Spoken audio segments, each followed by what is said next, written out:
नमस्कार, मैं हूं अर्चना यादव और अभी हम लोग बैठे हुए हैं सपा के कार्यालय में। आज इसका उद्घाटन हुआ है। ये चुनाव के समय उद्घाटन होता है और यहाँ से कार्यवाही चलती है। यहाँ पे इसके पहले एक कलेक्ट्रेट के ऑफिस में है, वहाँ पर भी आप विजिट कर सकते हैं, लेकिन चुनाव के समय में ये कार्यालय होता है यहाँ पे।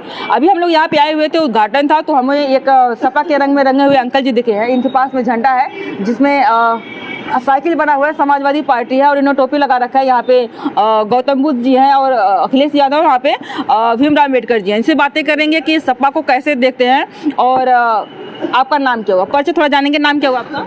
हमारा नाम आनंद कीर्ति बौद्ध है। कहाँ घर है आपका? हमारा आजमगढ़ घर है। अभी आप जो है कि समाजवादी रंग में पूरा रंगे हुए हैं, कैसे देखते हैं समाजवादी पार्टी? समाजवादी एक समता की विचारधारा है जो बाबा साहब आर्टिकल संविधान में लिखा समता, स्वतंत्रता, बंधुता, न्याय पर आधारित और राष्ट्र का निर्माण करना है। तो ये समता पर विचारधारा समाजवादी का है। अभी पीडीए की बात करें तो अखिलेश यादव पीडीए लेकर के पिछड़ा दलित और अल्पसंख्यक वर्ग लेकर के आए हैं। उसमें जो है कि एक तरफ मायावती भी हैं जो दलित वर्ग के लिए उन्होंने पार्टी बना रखी है, दलित वर्ग के लिए वो चुनाव की वोट भी मांगती हैं। तो उसको कैसे देखते हैं? और अखिलेश यादव जो पीडीए लाए उसमें कैसे देखते हैं? क्या अखिलेश यादव में जो दलित वर्ग है वो शामिल होगा?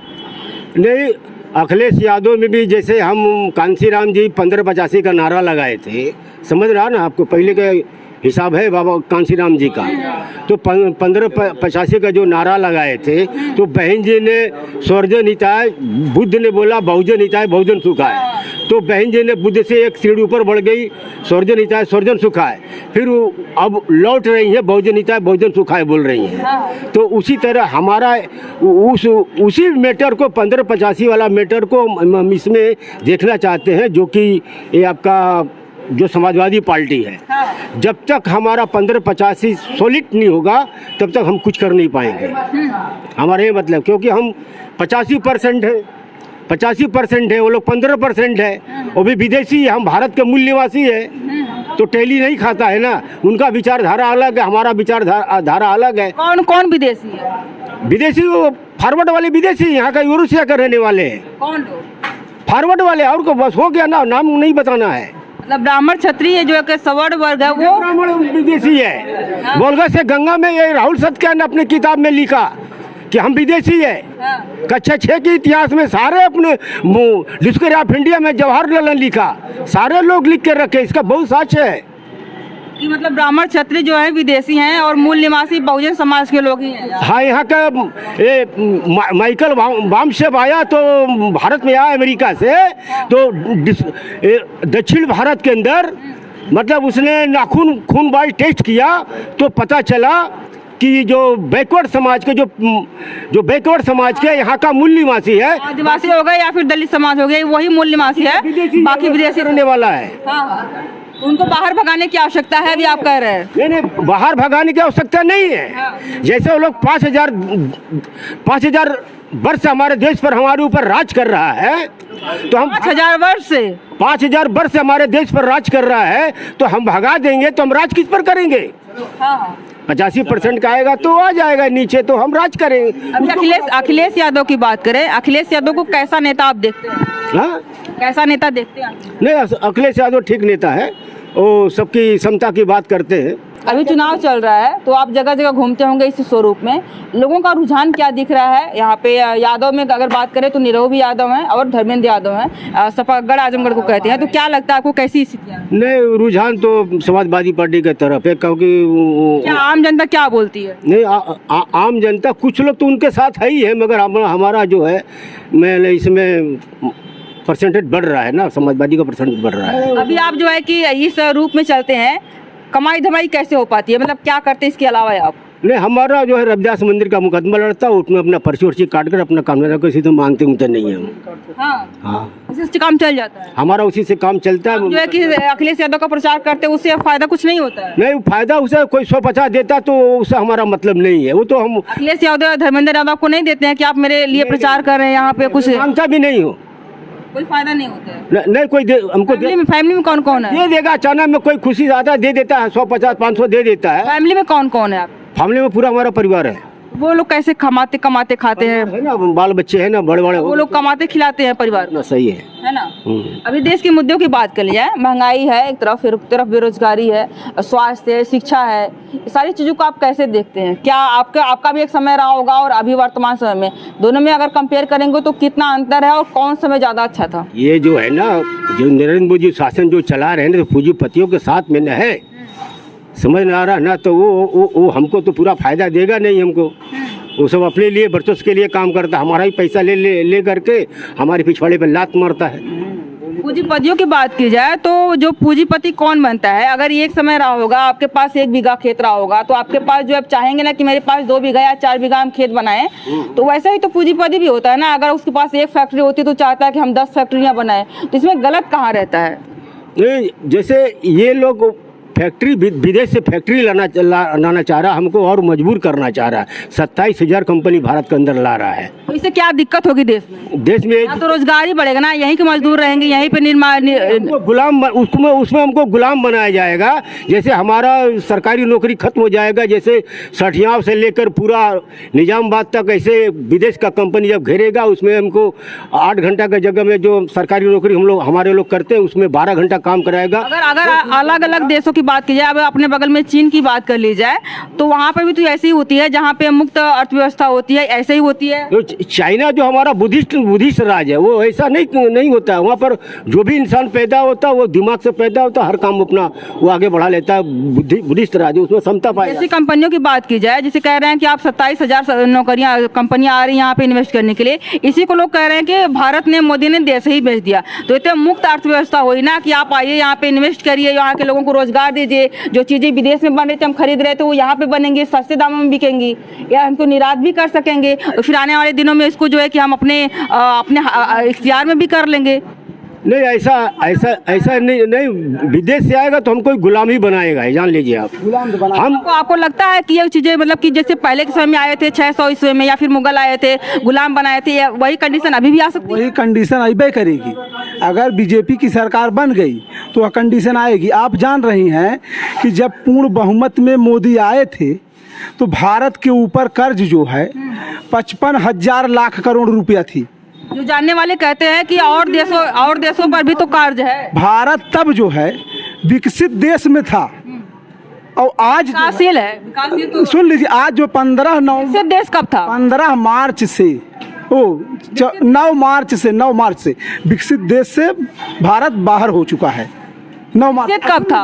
मोदी ने विदेश से, कहाँ से विकसित कब था ये तो बता दीजिए, सवाल उत्पन्न हो रहा है। तो विकसित कब था वो बता दीजिए। विकसित था जब मोदी जो है, मोदी को आए थे, हाँ 2000 से पूर्ण बहुमत मिली थी, तो भारत विकसित देश था। 2014 से पहले विकसित देश था, उसके बाद अब विकासशील देश हो गया है। भारत के ऊपर कर्ज जो है 55,000 लाख करोड़ रुपया थी। आज भारत के ऊपर कर्ज जो है 210,000 लाख करोड़ रुपया हो चुकी है। भारत बताइए कहाँ जा रहा है? भारत विकास पे है कि भारत बिना विकास पे है? यही आप बता दीजिए। ये कर्ज की बात कर रहे हैं, कर्ज हो चुकी है भारत तो 55 लाख करोड़ थी, 210 लाख करोड़ रुपया हो गई भारत के ऊपर कर्ज। अब बताइए क्या हो रहा है? ये विकास हो रहा है। इस कर्ज से निजात अगर देनी हो तो कैसे मिलेगी? इस कर्ज से निजात अगर देनी हो देश को तो कैसे मिलेगी? अब भाई वो तो सरकार ही बता सकती है कि कहाँ, कैसे कर्ज कहाँ से लाई है, क्या पैसा किया। कहीं दिख भी नहीं रहा पैसा कि कहाँ पैसा लगा है। इतना पैसा लगा कहाँ? तो कहते हैं कि हमने रोड बनवाए, हमने एक्सप्रेसवे बनवाए, हमने पुल बनाए, हमने एयरब्रिज बनाए, हमने टनल बनवाए। रोड जो बना है तो ठेकेदारी से बना है, बाहर का लोग सब नितिन गडकरी का लिखा हुआ है, वही काम रिपेयरिंग हो रहा है। तो नितिन गडकरी तो भाजपा के ही नेता है। भाजपा का है तो जो सत्ता में रहेगा वो काम करेंगे। बाकी महंगाई, रोजगारी जो है बढ़ रही है। मतलब आप कह रहे हैं कि नितिन गडकरी, भाजपा ने जो काम किया है वो दिख रहा है, जो टनल वगैरह बनाई है वो नितिन गडकरी बनवाई है, भाजपा ने नहीं बनवाई है? नहीं, भाजपा का काम नहीं है, पहले का लिखा हुआ है, नितिन गडकरी का है। हाँ, मेरी बात होने दीजिए। रोड जो भी बना है वह जो है ठेकेदारी बाहर की है। बाहर के जो है सेठिया पैसा लगाया है, वो अपना पैसा लगा के रोड बनवाया है। असुली टूल टैक्स कौन ले रहा है? वही ले रहा है असुली टूल टैक्स की। वो जब पूरा हो जाएगा तब जो है इनका होगा। वो अपना पैसा नहीं लगाई है, सरकार के अपना पैसा लगा के रोड बनवाई है। ये कहाँ आप भूली हैं? इसको तो कर्जा कहते हैं ना। हाँ तो कर्ज इसी तो किया क्या? 210 लाख करोड़ रुपया जो कर्ज ले लिया, आज हो गई भारत के ऊपर कर्ज। आज जो है विकासशील विकसित देश से सब बाहर हो गया भारत। वो क्या कर रहा है? मोदी तो विकास कर रहा है। ये क्या कर रहा है? ये विकास है। कर्ज ले रहा है और भारत विकासशील देश से बाहर हो रहा है। यही विकास हो रहा है। मतलब विकसित देश था 2014 के पहले। हाँ। अभी आप जो है कि मोदी सरकार जब से आई है तब से विकास देश में आ गया है। आज 9 मार्च से विकासशील देश से बाहर कर दिया गया है। कौन है 9 मार्च 2024 से या फिर 9 मार्च 2024 से विकसित देश से बाहर कर दिया गया। किसने किया ये? किसने किया? मतलब अगर कोई बाहरी शक्ति होगी, जैसे अमेरिका हो गया, कोई संगठन वगैरह हो गया, या भारत गई तो विकसित देश से बाहर हो गया। और किसने किया? तो महंगाई बेरोजगारी को आप कैसे देखते हैं? महंगाई तो बहुत ज़्यादा है। महंगाई तो इतनी ज़्यादा है, महंगाई तो नोटबंदी से ही महंगाई जारी हुई है। अब सुन लीजिए, हमारी छोटी सी डेयरी थी अंबेडकर नगर जलालपुर छाछू मोहल्ला में। जब जो है नोटबंदी नहीं हुई थी, उसके पहले कोई भी सुनार उस मोहल्ले गली से आता था तो कहता था, यादव जी 4 लीटर दूध, आधा किलो रबड़ी, 1 किलो पेड़ा, आधा किलो पेड़ा लेकर जाता था। 500 से 700 रुपया मुझको देकर जाता था। जब इसने नोटबंदी कर दिया, नोटबंदी में एक बैग इतना पैसा निकला सबका, जिसका कोई सीमा नहीं। नोटबंदी के बाद उसके बाद में आते हैं, आज भी मेरी डेयरी है वहाँ, 2 किलो दूध केवल लेके सुनार जा रहा है और पेड़ा रबड़ी मलाई सब भूल गई। तो क्या है? महंगाई की हो गई तभी तो हो गया। डेयरी की बिक्री उस समय 15 से 16 हज़ार रुपये प्रतिदिन हो रही थी, शाम को 5 बजे से 7 बजे तक। आज डेयरी की बिक्री, पूरा दिन की बिक्री 2,000 रुपये 2,500 रुपये हो रही है। तो पहले कितना किलो दूध आप लीटर कैसे बेचते थे, अभी कैसे बेचते हैं? पहले भी 40 रुपये लीटर बिकता था, आज भी वहाँ 40 रुपये लीटर बिक रहा है। महंगाई कैसे हो गई? जो चीज 40 रुपये में है तभी थी, अभी है, तो महंगाई कैसे हुई है? महंगाई तो यही कहते हैं ना कि जो दाम बढ़ा। केवल दूध नहीं महंगा हुआ है और सब चीज़ महंगा हो गया है। नमक इसने महंगा कर दिया है, नमक पे भी टैक्स, नमक महंगा कर दिया है ये सरकार। अब बताइए। अरे नमक के लिए गांधी जी ने दांडी यात्रा निकाली। हाँ सुनो, हम बताएं। जैसे इन्होंने बेरोजगारी कर दिया, 1 2 3 4 5 6 7 8 9 पेपर लीक। अरे 1 2 भी लीक हो, 9 के 9 लीक, ये क्या है?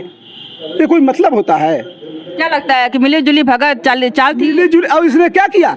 एक पुलिस वाले को जेल में डाल दिया, कह दिया पुलिस वाले ने पेपर लीक करा दिया। अब लीक करा रहे हो तुम, और पुलिस वाला पेपर लीक करा सकता है? पुलिस वाले की हैसियत है पेपर लीक करा देगा? मोदी सरकार कराई होगी, योगी सरकार कराई? और कौन सरकार कराई? सरकार क्यों इसके पीछे क्या कारण रहा होगा? अरे भाई, कोई कारण तो है ही है कि सर ये जो है नौकरी जब हो जाएगी सबको वेतन देना होगा।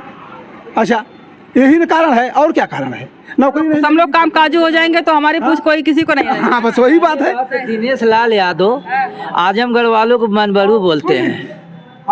हम लोग भी यादव समाज से हैं, बाकी उनको ये भाषा नहीं बोलना चाहिए। बोलते हैं कि सपा के जो झंडा लगाते हैं उसमें से गुंडा रहते हैं। वो भी तो इस समय गुंडा रहे होंगे जब सपा में थे, तो भाजपा में आ गए तो इससे मतलब जो भाजपा में आ गए वो गुंडा नहीं है। बात कहते तो है भाजपा एक वॉशिंग मशीन है। पहले जो था कि वो भी तो समाजवादी से जड़ से पैदा हुए हैं।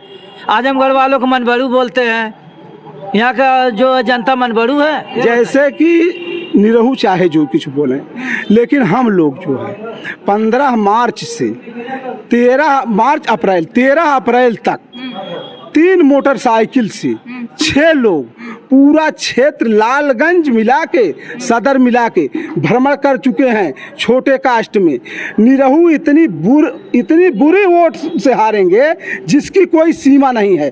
कोई भी व्यक्ति ऐसा नहीं है कि जो कह रहा है निरहू कोट देंगे। हम लोग भ्रमण कर चुके हैं, 1 महीना लगातार भ्रमण हो चुका है, पूरा क्षेत्र भ्रमण कर चुके हैं। हमारा नाम है समर बहादुर यादव। हाँ। अच्छा, नाचे गावे की बात करी आपने, तो कंगना रनौत को भी टिकट मिला हुआ है, वो भी तो नाचने गाने वाली है। वो ठीक है, वोट देंगे अगर यहाँ से रहती? नहीं, हम वो लोग को पसंद नहीं करते हैं जो समाज से। तो भाजपा ने उनको टिकट दिया हुआ है, काहे नहीं पसंद करेंगे? नहीं, हम तो नहीं करेंगे। हम जो है हम लोग समाजवादी हैं। समाजवादी पार्टी में तो बहुत सारे ऐसे एक्टर एक्ट्रेस है, क्या बोलते हैं उनको, जयप्रदा है, जय बच्चन है, और उनके वाइफ, बहुत सारे लोग हैं। लोग बड़े भोजपुरी वजह से आप उनको नाचे गाने बोल रहे हैं। हिंदी मतलब एक टैग लग गया कि दिनेश बड़े लाल हैं यादव और सही नहीं, दिनेश लाल सही है, बाकी आजमगढ़ में रहते हैं, आजमगढ़ वालों को मनबड़ू बोलते हैं, उनका लैंग्वेज सही नहीं लगता कमी है। हाँ, बहुत बड़ी कमी है। लेकिन उनको नाचने गाने वाले बोलते हैं, भोजपुरी बोल वाले। रहा हूं, उनको देर बरिस हो गया, कभी क्षेत्र में दिखाई नहीं देते। नाचने वाले गाने वाले तो बहुत सारे लोग हैं। तो हाँ, तो नाचने गाने वाले हैं तो क्या कहा जाएगा कि वो जो है दूसरे हैं, जब वो नाचते गाते हैं तो सबको बोलना कहा चाहिए जाएगा। ना। हाँ? सबको बोलना चाहिए। किसको सबको बोला? जो नाचने गाने वाले सबको बोलना चाहिए, हाँ, उनको तो वोट जो भी नहीं देंगे। नाचने गाने वाला होगा तो वो तो जो शिक्षित है, पढ़ा लिखा है, वो तो बोल ही रहा है कि नचनिया पतनिया को वोट नहीं दिया जाएगा। वो तो नाचने गाने और नचनिया पतनिया उसको वोट दे के क्या करेंगे। एक बुढ़ा था, उसके सामने जब गए तो कहने लगे कि निरहुआ कहता है कि हम आजमगढ़ के बेटे हैं। तो बुढ़ा बोला निरहुआ आजमगढ़ का बेटा नहीं है, निरहुआ आजमगढ़ का साला है। अब बताइए। चलिए, यहाँ पे बातें करनी कुछ राजनीतिक है। विजय लाल यादव उनका सगा भाई है, वो समाजवादी में जुड़े हैं, वो तो खुद ही बोलते हैं कि निरहु जो है निकम्मा है। एक भाई समाजवादी में, एक भाई जो है भाजपा में है। ये राजनीतिक मुद्दे पे हमने कुछ बातें करी यहाँ पे, तो सारे निष्कर्ष में आप क्या निकाल लेंगे, आप लोग कमेंट कर जरूर बताइएगा। आज के लिए बस इतना ही, बहुत बहुत धन्यवाद।